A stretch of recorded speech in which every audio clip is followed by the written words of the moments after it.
Boa noite a todos. Boa noite. Que a paz de Jesus esteja em nossos corações. Vamos envolvidos então com este momento de paz, de alegria e de luz, buscando a espiritualidade maior, pedindo licença a José de Mococa, nos mantendo concentrados para esse instante divino que está acontecendo para nós, pois se aqui o estamos é porque precisamos estar e ainda mais, estamos para ajudar aqueles que também o necessitem, porque quem de nós não está doente? Quem de nós não precisa de auxílio? Jesus mesmo dizia, estou aqui pelos doentes, não pelos sãos, não é isso? Mas quem de nós somos sãos? Poucos o são, não é verdade? Aqueles espíritos divinos, graciosos que vêm à Terra como missionários, mas mesmo esses espíritos humildemente se colocam como doentes, ainda como necessitados.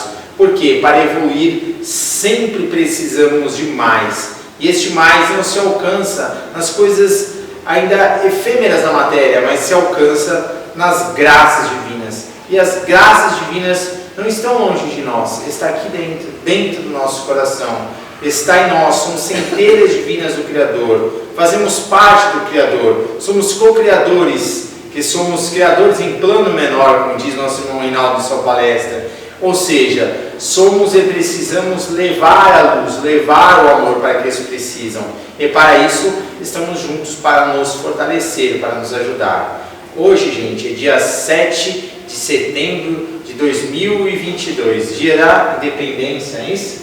E hoje estamos aqui juntos, além de homenagear, né, aos espíritos que excederam a vida pelo nosso Brasil, lutaram pelo nosso Brasil, né, Dom Pedro, né, os espíritos maravilhosos que estiveram, estamos aqui também para falar mais sobre esse nosso Brasil, para reviver em nossos corações esta pátria querida, que tanto precisamos alimentar.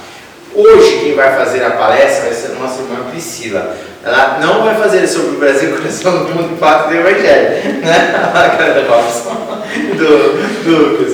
O Lucas, a próxima dele vai ser essa. Mas ela vai falar sobre algo que entra o Brasil, coração do mundo e a pátria do Evangelho, que é independência espiritual na pátria do Evangelho. Então, Priscila, é nós e Deus, fica à vontade, tá? Como uma boa patriota, faça o seu trabalho diante de Jesus.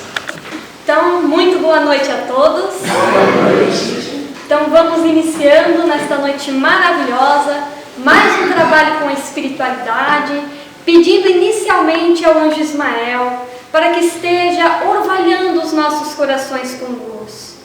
Porquanto hoje se faz o bicentenário da independência material da pátria do Evangelho, tanto quanto espiritual. No entanto, a temática que aqui nos foi proposta, e que inclusive nos assustou até de um primeiro momento, independência espiritual na pátria do Evangelho, há uma necessidade de que nós estejamos a pensar sobre esta liberdade necessária de ser conquistada para que o Brasil possa alçar-se às alturas e ainda cumprir com o seu roteiro de pátria do Evangelho. Então, nós tiramos aqui alguns fragmentos do livro Brasil, Coração do Mundo e Pátria do Evangelho, que nosso Eslabão gosta tanto e todos nós gostamos, não é? É um livro maravilhoso de Humberto de Campos, cujo qual nos faz observar, nos faz colocar os nossos corações em uníssono com as grandiosas realizações futuras do Brasil, cujas quais já estão a se realizar. Então, aqui no primeiro fragmento que nós colocamos, anteriormente a esses fragmentos, na verdade, vamos pensar no seguinte: o que vem a ser uma independência espiritual e o que decorre, ou quais as consequências decorrem da conquista dessa independência espiritual? Porque, na verdade, nós gradativamente iremos buscá-la, gradativamente estaremos a tentar alcançá-la como Cristo alcançou. E o que vem a ser? Primeiramente, nós podemos dizer, independência espiritual não é sinônimo de solidão e nem de ser solitário. Ela é sim sinônimo de fraternidade universal e da autonomia da responsabilidade com Jesus. Este é o conceito principal que Humberto de Campos vai nos dizer e nos demonstrar, principalmente da necessidade desta conquista para que no futuro o Brasil possa vir a ser, sim, um grande celeiro não só material, mas espiritual para todo mundo.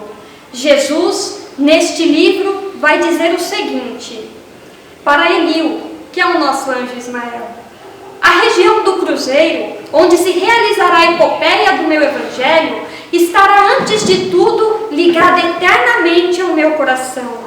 As injunções políticas terão nela atividades secundárias, porque, acima de todas as coisas, em seu solo santificado e exuberante, estará o sinal da fraternidade universal, unindo todos os espíritos. E mais à frente, ele vai dizer: antes de o estar ao dos homens, é ao meu coração que ela se encontra ligada para sempre. Assim como o gatinho patriota, nós aqui podemos observar, Jesus nos condiciona a pensarmos o que vem a ser o coração do mundo. O que é um coração? Quando pensamos anatomicamente em um coração, vamos reduzir, vamos sintetizar para que não seja complexo, mas quando pensamos no coração, o que ele vem a ser? Um coração é uma bomba dupla, em que pelo seu lado direito recebe o sangue do corpo inteiro, envia aos pulmões com o sangue pobre em oxigênio, e ali ele estará insuflando oxigênio nesse sangue, para que do lado esquerdo este sangue possa percorrer todo o corpo, assim fazendo com que oxigênio, nutrientes, água sejam enviadas por todo o nosso corpo. E no nosso corpo, isso nos possibilita manter a vida, nos possibilita restaurar aquilo que seja necessário, limpar o nosso organismo dos detritos e ainda produzir substâncias necessárias para a nossa sobrevivência.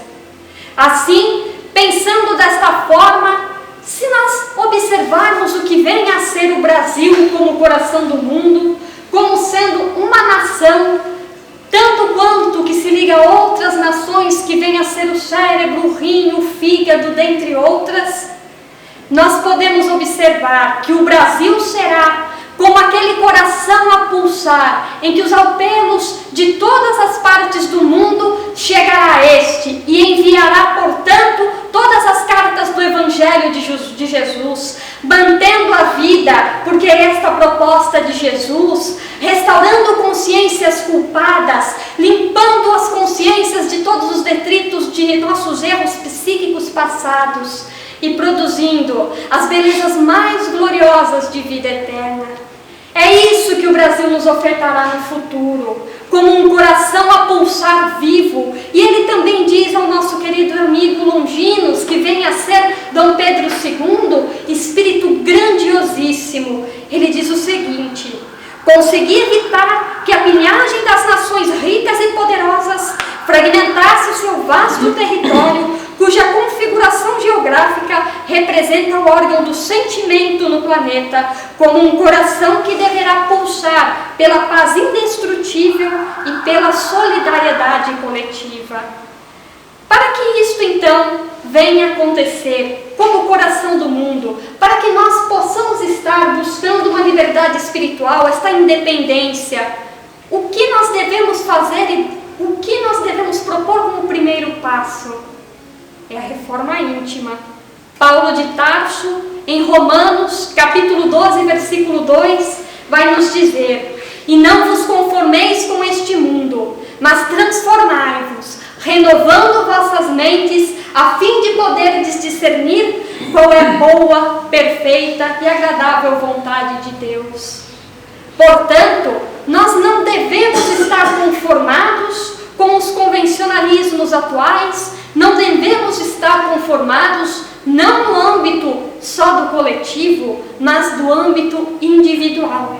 Porque muitas vezes vivemos num comodismo espiritual. Nós não colocamos à tona nos nossos estudos que deveriam ser realizados sobre nós mesmos os nossos defeitos, as nossas falhas, aquilo que nós poderíamos fazer de melhor para engrandecer a vida do outro. Porque, como Emmanuel nos diz, ninguém vive para si.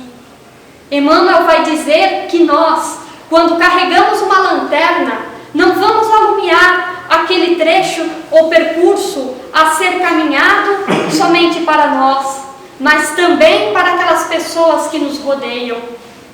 Portanto, quais as condições, além da reforma íntima, necessárias para que então estejamos a realizar a reforma íntima?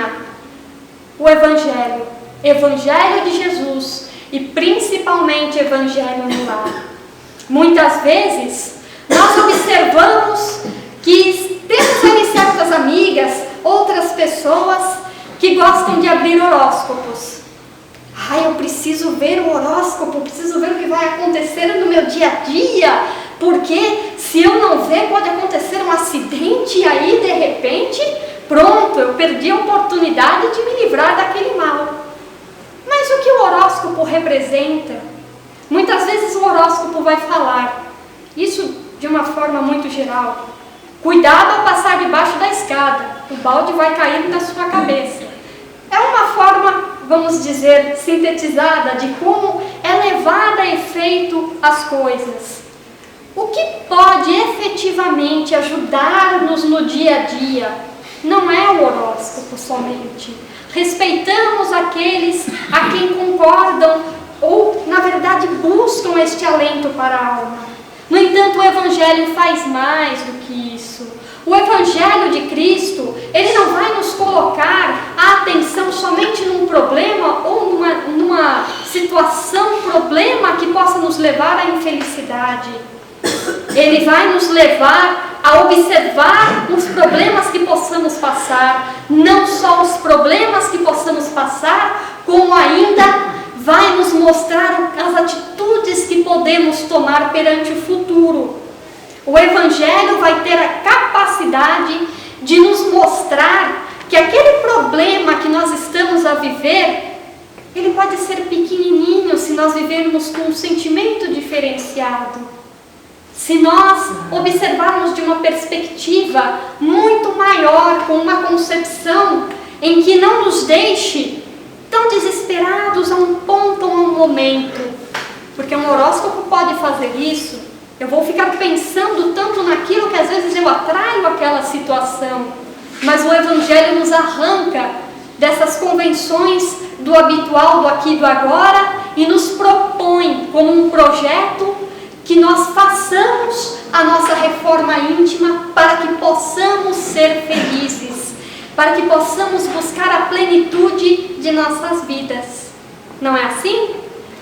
Quando nós abrimos o Evangelho, por exemplo, quando fala sobre as questões do perdão ou do amor, quando nos diz há mais muito para ser desamados, perdoai 70 vezes 7 vezes.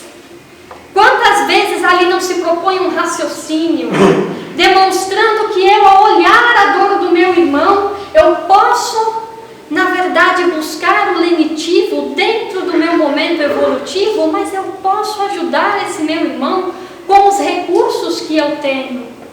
E nos capacita com coragem, nos capacita com pensamentos positivos, nos faz, então, observar aquelas situações com olhos cujos quais Jesus quer que nós tenhamos. E isso Emmanuel nos deixa claro, Humberto de Campos nos deixa muito claro. Aqui também trazemos alguns excertos deste mesmo livro maravilhoso, para o qual nós temos que refletir e pensar mais nesta conquista futura, porque a responsabilidade nossa como pátria do Evangelho é muito grande, não é brincadeira.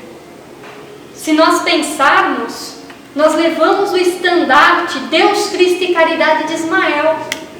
Dependendo das nossas decisões e escolhas, poderemos estar no futuro em nossas consciências a ser tal como aquelas pessoas com roupinhas rasgadas, deitadas ao solo, pedindo a Jesus o pão da luz e da paz espiritual. Ou então poderemos vir a estar a integrar o exército de Ismael e ali estarmos hasteando a bandeira Deus, Cristo e Caridade e a cantar lindas hosanas, glória a Deus nas alturas e paz na terra aos homens de boa vontade.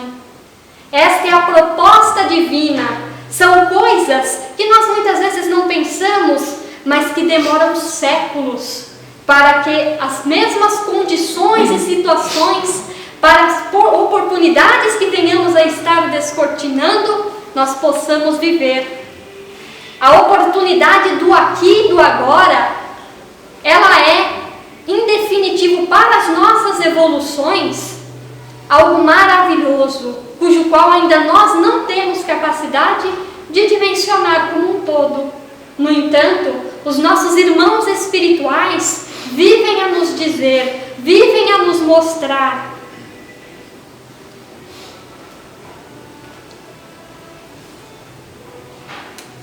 Vejamos, aqui o nosso irmão Eliú vai dizer o seguinte, para o nosso querido Tiradentes, no limiar da independência, pois Tiradentes, este herói da pátria, foi aquele cujo qual esteve a influenciar e basicamente a incorporar-se em Dom Pedro I para que este estivesse a bradar independência ou morte.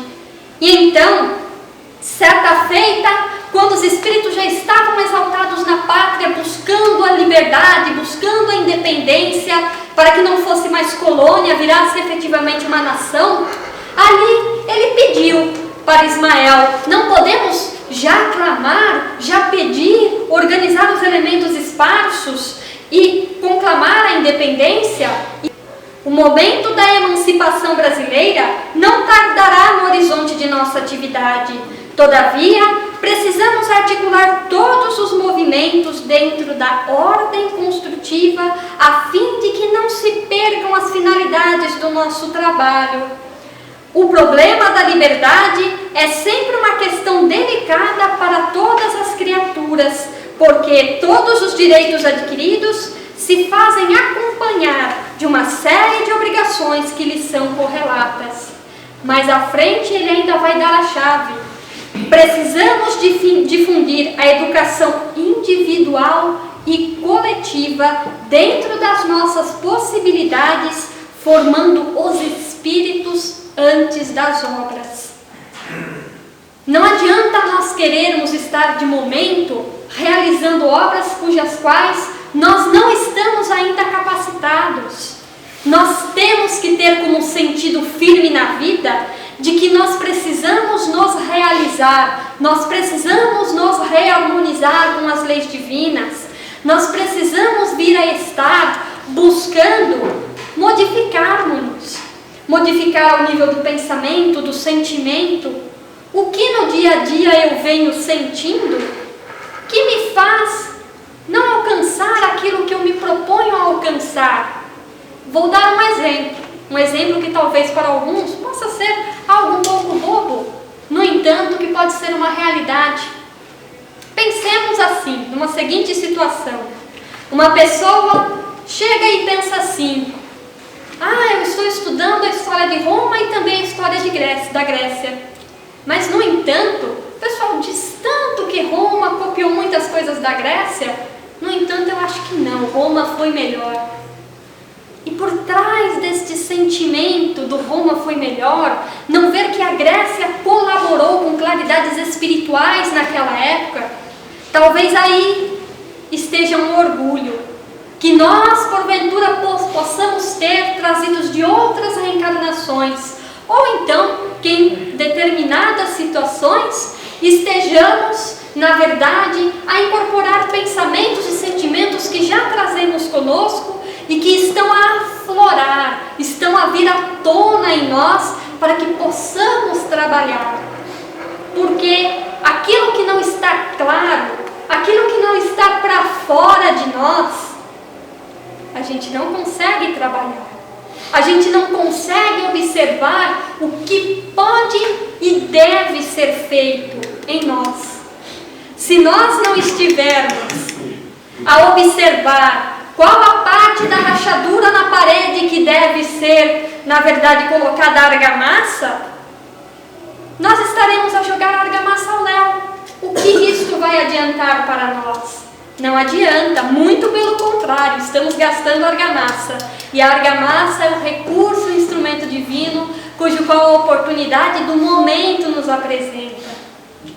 Vejamos mais à frente o que Jesus vai dizer, e isto no capítulo Espiritismo no Brasil. É maravilhoso este capítulo. A nova revelação não é dada para que se opere a conversão compulsória de César às coisas de Deus, mas para que César esclareça o seu próprio coração, edificando-se no exemplo dos seus subordinados e tornando divina a sua imperfeita obra terrestre. E ele ainda vai dizer: a principal questão do espiritualismo é proclamar a necessidade da renovação interior, educando-se o pensamento do homem no Evangelho, para que o lar possa refletir os seus sublimes preceitos. A tarefa é vagarosa, mas de outra forma seria a destruição e o esforço insensato. A obra da revolução espiritual no Evangelho de Jesus não se compadece com as agitações do século. Ele vai dizer mais para frente: essas lições têm de começar no coração, para conseguirem melhorar e regenerar o planeta. Então vejamos, não adianta que nós queiramos que as instituições lá fora, que as outras partes, vamos dizer, componentes do Brasil, e que não fazem parte, vamos dizer, do ambiente religioso, venham a estar a proclamar Jesus e seu Evangelho de forma súbita. Não é assim que as coisas vão acontecer. Jesus mesmo fala, Humberto mesmo fala, de que o Evangelho do Cristo está a esperar os nossos corações há mais de 2000 anos. A obra é lenta, no entanto ela tem que ser feita. Ela tem que ser feita e nós temos que tomar as decisões necessárias para que ela aconteça. Dentro do campo da educação individual e coletiva, para que se faça a coletiva, o indivíduo é quem tem que estar a melhorar-se para que as instituições venham a evoluir. Essa é a proposta de Jesus. Essa é a proposta daquilo que Humberto de Campos aqui nos traz. Mas, se nós pensarmos naquilo que eu contei agora há pouco sobre Roma, sobre termos alguma vaidade, algum orgulho, que possa parecer bobo, mas que é real, se nós pensarmos um pouquinho mais, quer dizer que ainda estou longe desta independência espiritual. No entanto, se ela se faz com fraternidade universal e se ela se faz da autonomia com a responsabilidade com Jesus, o que é que eu posso, na verdade, pensar desta situação? Que eu ainda sou escravo dos meus sentimentos inferiores. Mas, sendo escravo destes meus sentimentos inferiores, o que mais nós possamos a nível coletivo pensar que possa nos levar mais ainda a esta escravidão? Meus irmãos, aborto, drogas, jamais o aborto e as drogas vão levar à liberdade do espírito, à liberdade da conquista individual.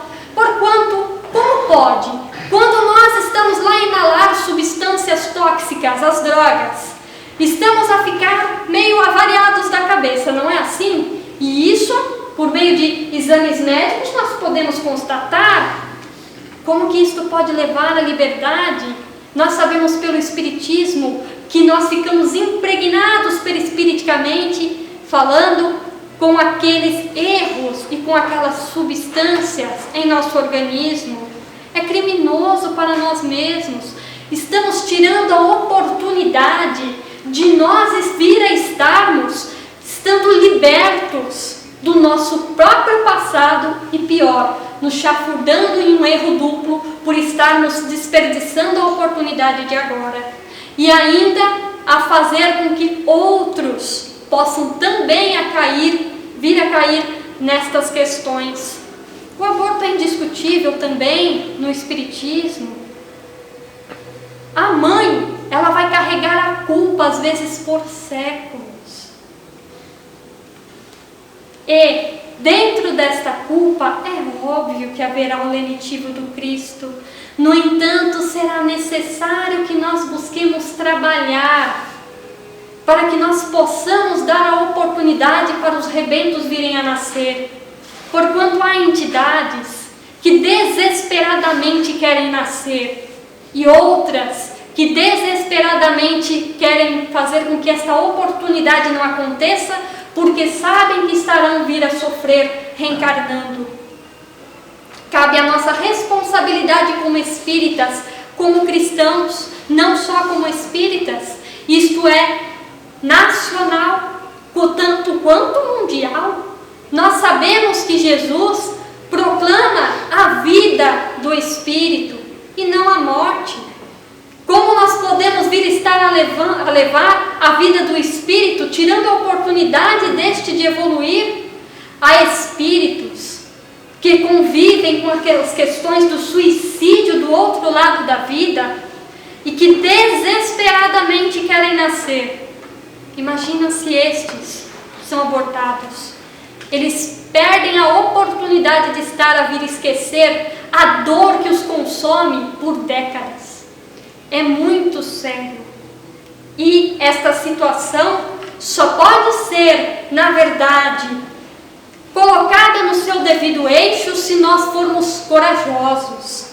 Um Viana de Carvalho no Espiritismo, muitos diziam, era de verbo inflamado. Leon Denis também era de verbo inflamado. Estes verbos inflamados eram em todos os momentos, tanto quanto no aspecto do estudo, da vivência do Espiritismo, eram exemplos, modelos. Nós também devemos ser estes modelos.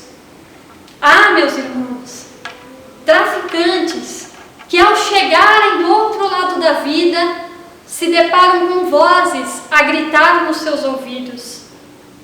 E ouvem ainda choros de mães, de pais, de irmãos. Isto nos é dado em comunicações espirituais, em inúmeras casas, em inúmeras outras casas, quem tem oportunidade também de acompanhar.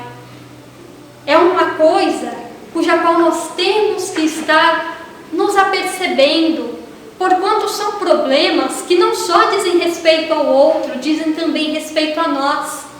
Ninguém vive para si. O que eu posso fazer para vir a me melhorar e a melhorar o meio em que eu estou inserido?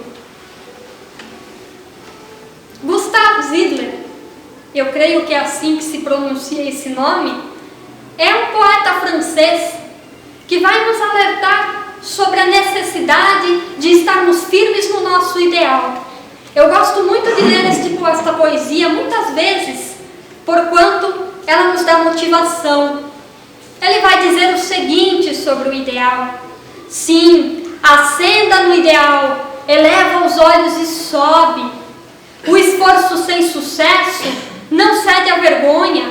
O céu que não se alcança não oferece nada de mais puro.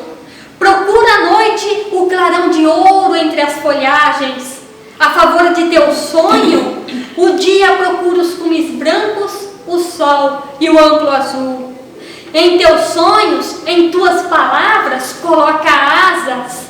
Vai, jovem peregrino de glórias eternas, e erguendo como pendão, acima de nossa sombra, acima de ti mesmo, sobe e busca contemplar o degrau supremo, onde poderás contemplar a Deus.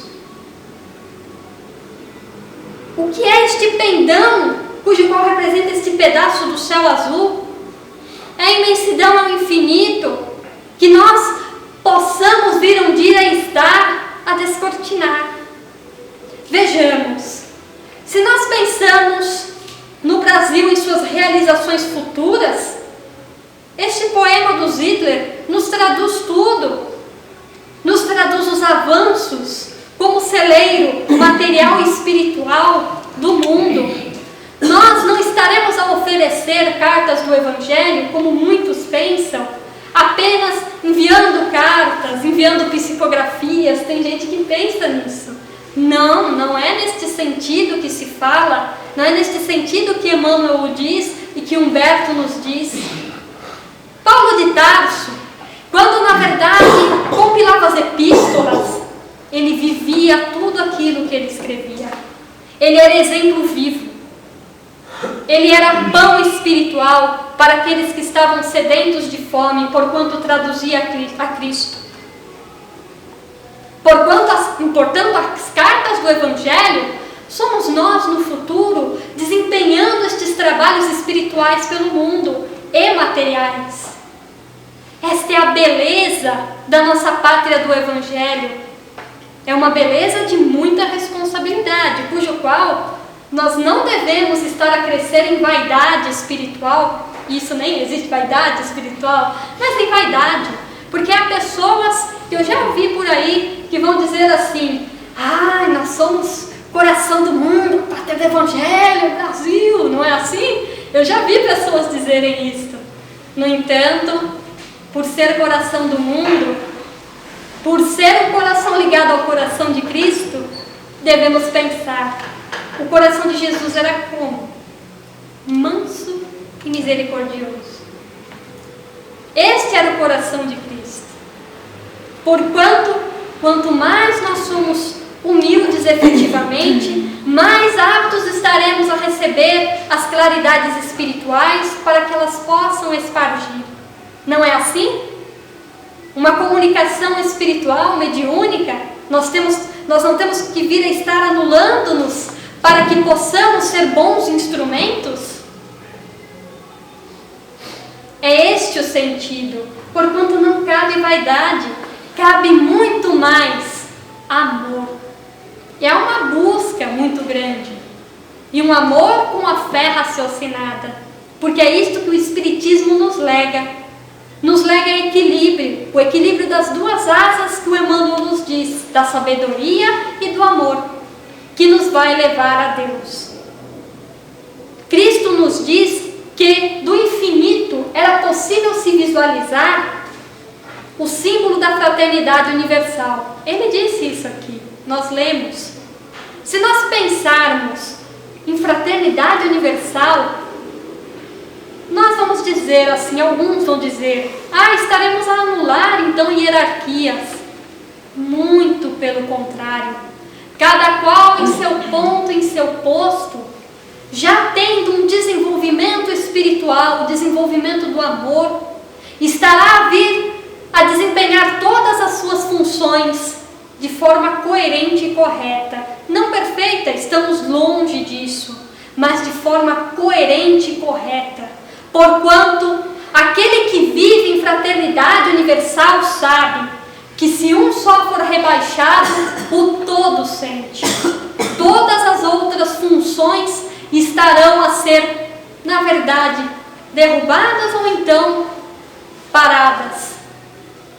São questões que nós devemos levar às nossas reflexões, porque é uma realidade. Se um guarda no trânsito não estiver a parar os carros num sentido da avenida, para que da avenida que cruza estejam a passar os outros, o que acontece? A função dele é necessária, porquanto os carros estarão a bater. Então, um só caindo, o trabalho pode desandar. No entanto, na nossa função futura, o brasileiro tem um coração que é generoso e fraterno, segundo o próprio Jesus. Nós vemos isso, a recepção dos brasileiros para todas as partes do mundo é completamente diferente com relação aos outros. E isso não estamos a desmerecer ninguém, muito pelo contrário. Estamos a querer exaltar a oportunidade que nós temos de estarmos nos tornando pessoas como Cristo nos quer, muito mais mansas, misericordiosas e acolhedoras.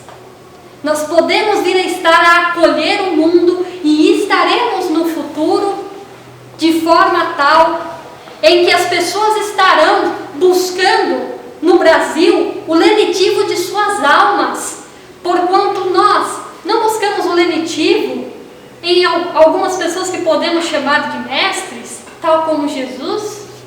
Jesus será este lenitivo de nossas almas no futuro.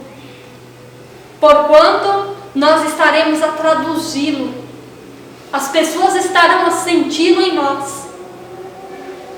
Mas, se pensarmos neste mês de agora, com relação aos suicidas, com relação a estes nossos irmãos que pensam tanto em tirar a vida, cujo qual muitos de nós não estivemos distantes em outras reencarnações ou mesmo na atual. Se nós pensarmos nestes e em nós mesmos, poderemos estar a oferecer a eles não algo de nós, porque somos pequenos, mas as palavras de um Leon Denis. Gostaria então de ler um excerto que Leon Denis nos convida a buscar um pouquinho mais dentro de nós. Fragmento este provindo do capítulo Vontade do livro Problema do Ser, do Destino e da Dor. A vós todos, que vos credes gastos pelos sofrimentos e decepções, pobres seres aflitos, corações que o vento áspero das provações secou, espíritos esmagados, dilacerados pela roda de ferro da adversidade, venho dizer-vos, não há alma que não possa renascer, fazendo brotar novas florescências. Basta-vos querer, para sentires o despertar em vós de forças desconhecidas. Crede em vós, em vosso rejuvenescimento em novas vidas. Crede em Deus, sol dos sóis, foco imenso do qual brilha em vós uma centelha que se pode converter em chama ardente e generosa. Sabei que todo homem pode ser bom e feliz. Para vir a sê-lo, basta que o queira com energia e constância. Dirigi incessantemente vosso pensamento para esta verdade. Podeis vir a ser o que quiserdes, e quereis vir a ser maiores e melhores. Tal é a noção do progresso eterno e o meio de realizá-lo. Quando tiverdes conquistado este domínio sobre vós mesmos, não mais tereis que temer nem as quedas, nem as doenças, nem a morte. Tereis feito de vosso eu inferior e frágil uma alta e poderosa individualidade. Que futuro maravilhoso para o nosso Brasil! E que sejamos nós no futuro aqueles que estarão a integrar o exército de Ismael, a hastear a sua bandeira Deus, Cristo e caridade, e estar a cantar hosanas de luz e de paz, glória a Deus nas alturas e paz na terra aos homens de boa vontade, luz ao Brasil e liberdade, porque podemos vir a estar a perdê-la se nós não tomarmos cuidado, mas estaremos firmes a hastear a bandeira de Ismael e também de nosso irmão Tiradentes e José de Mococa, 3 amigos grandiosos que estarão a vir combater contra todas as forças que sombrias se fazem. A luz sempre vencerá, o mal não tem vitória, porque é a Cristo que a vitória está reservada. Tenhamos paz em nosso coração, crença e todo dia oremos ao Brasil, oremos à humanidade inteira. Que assim seja.